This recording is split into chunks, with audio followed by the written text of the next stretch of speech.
Last week, I gave the only correct answer to the question, who won this trade? It's both trade partners. Both managers should walk away from the trade feeling like they have improved their teams without overpaying or getting fleeced. But how can we make sure you feel like a winner when you hit accept? Well, it starts first with understanding the map, how the trade winds blow, and how they can help you navigate to where you want to go from where you are. But that only gets you so far, figuratively speaking. You still have to know how to sail. And that's what we're going to talk about today on Dynasty Compass.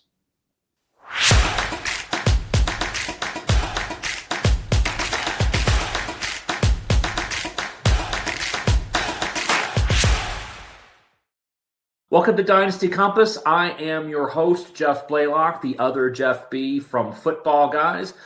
And as you might guess from a show called Dynasty Compass, navigation is a key theme for me. It's all about learning how to read the map, how to orient yourself, how to get your bearings, how to find the direction you need to go in, and then how to navigate the obstacles that are standing in your way.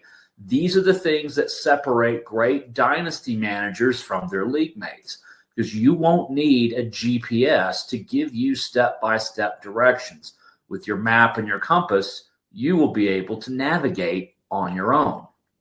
And last week, we talked about how sailors have used the trade winds to cross the oceans. They literally powered commerce, getting people from one place to another. And in Dynasty Fantasy Football, trades are often the easiest paths to get to our desired destinations.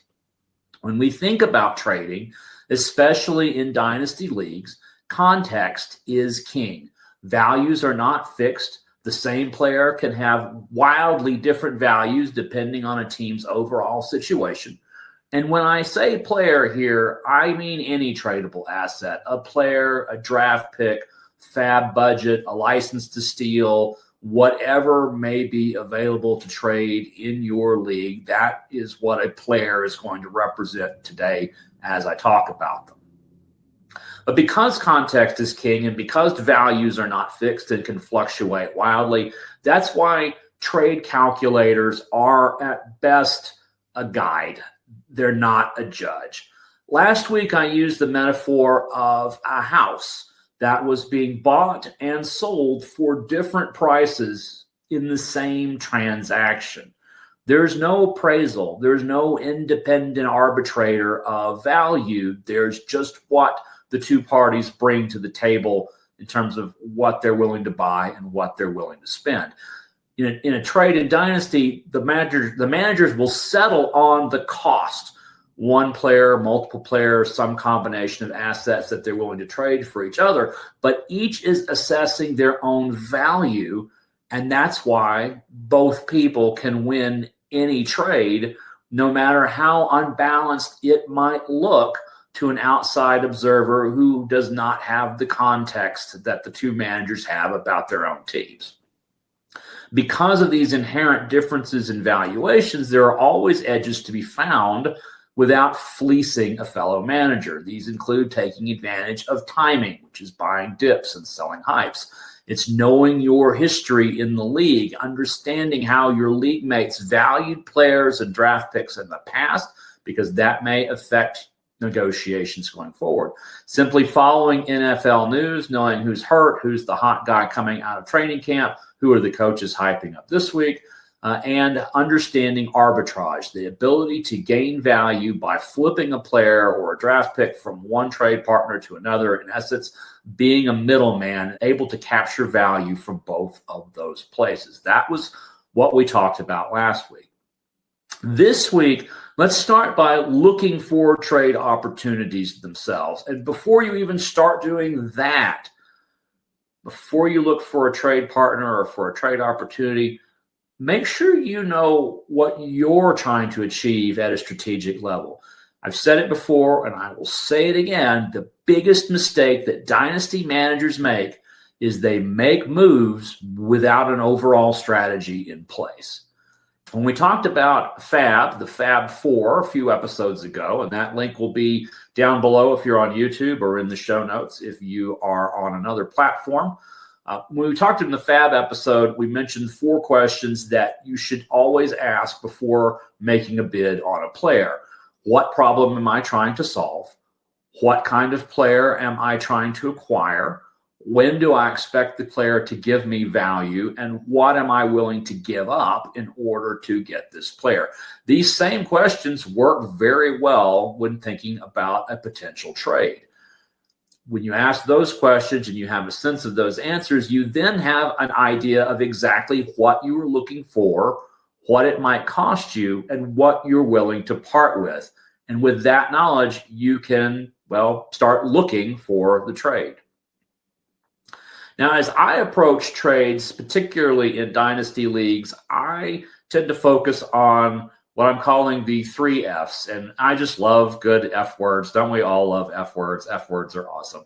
3 F words. The first of those is fairness. This is all about the reputation that you have as a dynasty manager. Now, in my day-to-day life, I am a crisis management consultant, and I focus on reputation, the reputation of companies and individuals who have had something go off the rails. So I understand the importance of having a very good reputation. In the crisis world, it gives you the opportunity of getting the benefit of the doubt from people. And in the dynasty world, it means that you're someone that people actually want or like to trade with.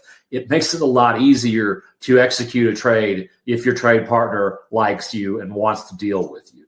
Don't be that lowball guy who sends those smash reject offers. You're basically spamming people. It's even worse when it's a cold call, when the offer you send itself is the first indication that you have any interest in a trade. It is so lowball and so comically awful that it is an instant rejection. Don't be that guy. You don't want to deal with that guy yourself. Don't become that. But you might not want to offer what you're actually willing to pay up front. I mean, if we go back to our buying a house metaphor, if you've ever bought a house, you don't start with what you're willing to end up at. You start a little bit lower than that. But you also don't want to start with an insulting offer either, because the owners of the house will just reject it, and that's that. It's over. I like to see trades as a dialogue, and a dialogue can't happen if your trade is instantly rejected. Rejection is going to end the conversation right there. If you show this kind of behavior, lowballing offers, spamming and sending up offers that are going to be instantly rejected, your league mates will notice. They will start ignoring you. They will not want to deal with you. They might not even reach out to you if they happen to have exactly the perfect thing for you and you have exactly the perfect thing for them. Reputation, to me, as I believe it was Simon Sinek who said this, I'm sure others have, and I know I say it all the time, reputation is what people think you're going to do next. If people think that you're going to offer a lowball offer, that's what they're going to expect from you, and that's not a good reputation to have. Our second F word that I like to think about when I'm pondering trades or trade offers is flexibility. I want to be willing to adjust who or what I'm offering and who or what I'm getting in return, making it a true give and take discussion, not a here's the menu, yes or no, or here's the bill, do you want to do it or not kind of transaction. One of the things that I like to use in flexibility are what I would call sweeteners. These are small value adds from one side or the other that can help a manager, perhaps your trade partner, perhaps it's you, get past what you see as a slightly unbalanced trade, or just simply an opportunity to extract a little extra value because you know that your trade partner really wants something that you have, or you really want something that they have. For me, these are developing talents, or they are draft picks in the lower rounds, particularly third round picks. Those are, to me, really high value, high leveraged picks. They don't have a huge success rate, but when they do, they can produce league winning players. Thinking about guys like Bucky Irving a couple of years ago, I took him in the third round of lots of drafts, and he's proven to be a very valuable back. Knowing your history will help you identify what these kinds of sweeteners might be. I mean, there's no sense offering a third-round pick if your trade partner doesn't trade 4 picks and doesn't seem to have very many picks. That's not something they're going to value. Likewise, adding a dart throw player in as a sweetener to me is essentially a throwaway. There's very little chance that this player is going to evolve into anything. If they're not going to add much value, then they don't really affect the trade balance one way or the other. Another thing to be flexible about is the number of pieces that are involved in the trade itself. Be willing to take on an extra player or send an extra player, which would either create bench space or require you to drop a player. And if it's the latter, make sure you're counting that drop as part of what you're giving up. Even though it's not going to the other manager, it's still going away. And so adding that to the cost of the trade is important. And that may at times make you want to reject a trade that otherwise would be fair and balanced. Just there's an additional cost to you because of somebody that you have to get rid of. Also be flexible not only in the number of pieces, but in the array of what those pieces are. Be open to picks instead of players, or adding FAAB dollars or any other tradable assets. And then the last thing to be flexible about is timing. Not everyone is going to feel the same sense of urgency. You need to let a trade have time to breathe. The third of the good F words we're talking about today is fitness. This is about making sure the trade is a good fit, that you are offering something that your trade partner actually needs. And this should be obvious, but I can't tell you how many trade offers I get that completely ignore the state of my roster. Something like, well, here's my third quarterback and a flex wide receiver for your top running back. And, well, I already have 3 quarterbacks. I have a bunch of wide receivers, but I'm actually thin on running back. This deal would do me no good whatsoever.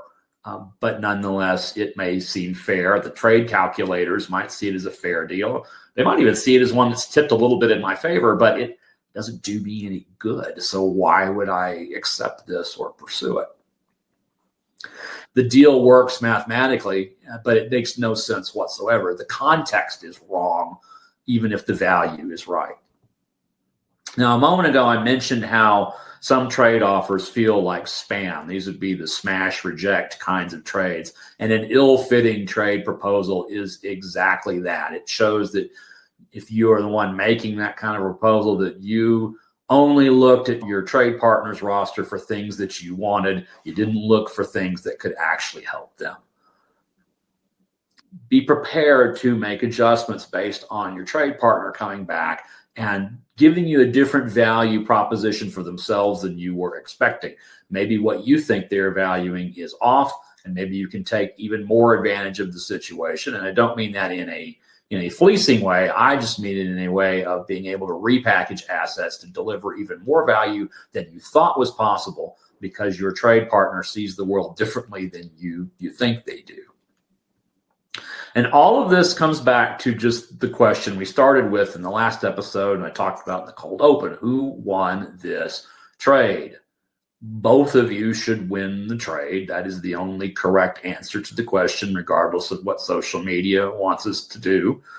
There's only that one correct answer. And being part of these 3 F words, fairness, flexibility, and fitness, help you to get to that answer for both teams. Now, flexibility and fairness are all on you. That is something that has to come from inside of you, that you are willing to be flexible and that you want to come across and be fair.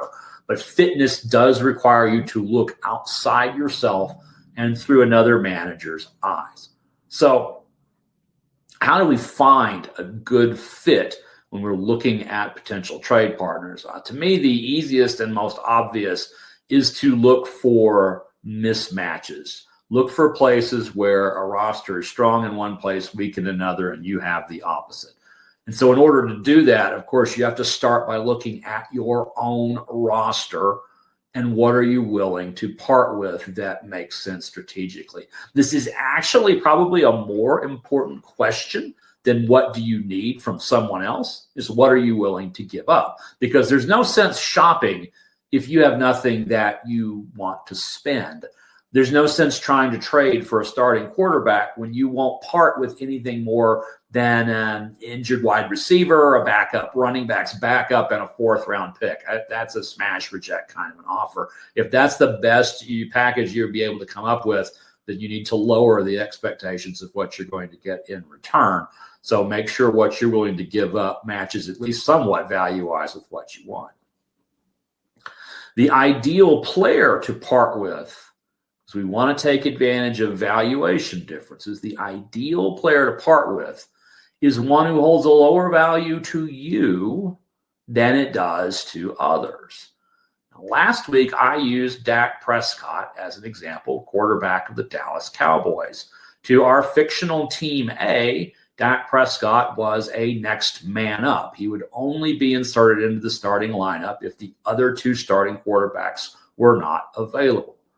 But to our fictional Team B, Dak Prescott would be an immediate starter. Team B has Joe Burrow on his roster, and Joe Burrow has sadly suffered what could be a season-ending injury. So there is a gaping hole in Team B's starting roster that Dak Prescott could fill every week. He would become a set and forget starter. As you might recall from our player classifications, set and forget starters are worth much more than next man up kinds of players. So there's your mismatch.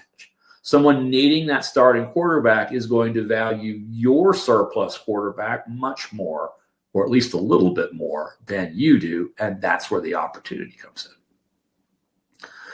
Now, understanding who you want to part with is different than creating, say, a cut list, which we talked about during the FAAB episode. A cut list is made up of players who represent the least amount of value to your strategic plan. They have the least chances of ever landing in your starting lineup. But since they offer you no significant value, there's a really good chance they don't offer significant value to anyone else either. That if you were to drop them today, they would languish on the waiver wire for weeks, perhaps months. That's the cut list. The part list is made up of higher value players who you want to be less valuable to you than they would be to someone else. So the cut list, lower value players, you move them to clear up roster space to do something else. The part with list, you move them to add value in return. And once you've identified who or what is on your part list, then you look at what you need based on your overall strategy. Again, we need that strategic direction. We want to understand what it is we are trying to do. In what time frame do we want to do it in? Are we doing it for the rest of this season? Are we doing it for this week? Are we doing it for future seasons? And understanding then what kind of player you want to bring in that situation. In our fictional Team B example, I want to bring in a starting quarterback right now who could help me this week and for the rest of the season, and then we'll worry about the future seasons later. That would tell me what it is I need strategically. If I'm a rebuilding team, that's not what I want. I don't want an aging quarterback. I would want draft picks. I would want younger players. So whatever the strategy is that you're pursuing, whichever direction you are going in, northwest, south, or east, that defines kind of the set of resources that you're looking for. Once you know what you're willing to give up and what you need, the next step is relatively straightforward. You look at every other roster in your league to see if anyone has something you need and needs something you're willing to part with. That's your ideal trade partner. And some managers might tell you that the ideal trade partner is actually someone who blunders into every bad trade imaginable. That to me is not an ideal trade partner. Because if you get someone to accept your bad trade, other managers are going to notice. They're going to notice that your trade partner is willing to take on bad trades, but more importantly, they will see that you're one that's willing to offer them. They'll see you as someone who fleeces people, and that may affect their willingness to trade with you. So to me, the ideal trade partner is not the one who will smash accept any offer I send to them. It's someone who recognizes the value that I'm trying to bring with them and is willing to make that work, even if it means they may have to take a less of a deal than they would have liked. They want to deal with me. They want the asset that I have because I brought them a solution that actually works. And that to me is all part of making the ask. This is where we will spend the rest of our time on this episode. Some tips on how to make the ask. This would be primarily directed if you are offering the trade in the first place, but it could also be part of a counter offer to a trade that's been offered to you. Before doing either of those things, making the offer or sending the counter offer, I try to reach out and engage with that manager and make it into a conversation. Sometimes you have to start with an offer, and that's fine, but set the offer up as a conversation starter. Just start with a conversation and being a problem solver when I do that. My prospective trade partner has a pain point. I do as well. I want to offer to solve theirs and then in the process solve mine. I want to be genuine about this. I want to offer real solutions to their problems. And I want to give them some options of ways that they might be able to solve that pain point themselves. It's also important to ask for what you want, the player or the draft picks that you actually want, the centerpiece of this trade for you. No one wants to see a bait and switch kind of situation where you have set up this one wide receiver as the guy you're willing to trade or the guy you want, and then at the last minute you shift it to somebody else. There are certainly times when trade discussions are going to require a pivot. In my view, it's better for you to do that as a reaction than to make it a condition. In other words, you're letting the other manager increase the stakes of the trade and you're reacting to that, rather than you being the one throwing the curveball. To be honest, not only about what you want, but what you're not going to give up. If you're not going to trade someone away, then they just need to be removed from the conversation. So he is off limits, and I need to let them know that if that's who they're looking for. And I need to be able to accept that someone I want might be off limits. They're not retaliating. It's just we're being honest with each other. I'm not trading this guy. You're not trading that guy. So if those are the guys we want, then we know that this trade's not going to happen. We don't have to spend any more time on it. And don't take it personally if they reject your offer, even without comment. Its rejection is a perfectly acceptable outcome for a trade. If you're in a dialogue, you're much more likely to get a reason or a rationale, or you can ask for one, which might help you in future negotiations or even help you reframe the trade that just got rejected. Likewise, don't be afraid to walk away. You don't have to trade with anyone. Impasses happen. And that's okay. It's perfectly okay to just walk away from a trade that isn't working. When I do get a trade offer or a counter offer, I do try to respond reasonably promptly. At least try to acknowledge an offer when it's made or shortly thereafter. Say, at least I'm looking at it. If it's a non-starter, I'm willing to reject it and move on. It's on the trade partner to make their fair initial offer to me. If it's not a fair offer, I'm not obligated to do anything with that. Respondent is never obligated to counter. The final thing I would say here is don't be an asshole. Just don't. You rarely find longer memories about past slights and wrongs than you do in long-running dynasty leagues. Everyone remembers that time they got screwed around by so-and-so manager 15 years ago. And it's still there and still clings there. It's like the smell of burnt toast that lasts for several days, except we're talking seasons going by here. So just don't be an asshole. Be good, be kind, be fair. The best trades are going to move both teams in their strategic directions. Both sides are going to win the trade. That means it's not only a good trade, but it's a good trade partner. It's about being a good trade partner. Dynasty is not some kind of burner redraft league where you don't know any of these people and you'll never see them again. This is about people you want to be with for years and years and years.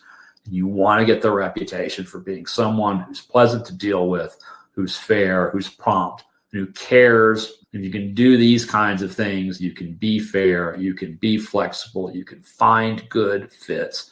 You can be polite. You can be prompt. You can open and have genuine dialogues. That's how you sail the trade winds and get yourself and your dynasty roster where you want it to go.